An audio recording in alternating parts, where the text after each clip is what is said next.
আপনার ফোনের কালার যদি চেঞ্জ হয়ে যায় আপনারা কীভাবে ঠিক করবেন? এইভাবে কালার চেঞ্জ হয়ে গেলে আপনারা একটা ছবি তুললে পরে ছবির কালার দেখেন কীরকম হয়ে যায়। এই যে একটা ছবি তুললেন, ছবিটার হচ্ছে কালার, রিয়েল কালার নাই। ব্যাক বাটন দেবেন, আসবেন সেটিংয়ে। সেটিংয়ে আসার পরে এই যে আপনার দেখেন মডেল নাম্বার আছে A50, itel A50,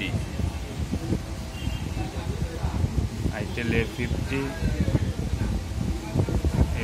আপনারা নিচের দিকে স্ক্রল ডাউন করবেন, স্ক্রল ডাউন করে আসবেন স্পেশাল, এটা ঢুকবেন, এর ভিতরে ঢুকবেন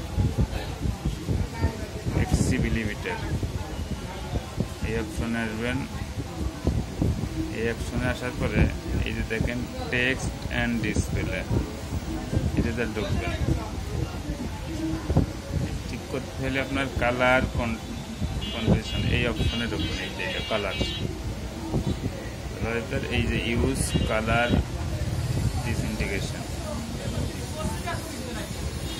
কালার আপনার ঠিক হয়ে গেল। এবার আপনার ফটোটা দেখি,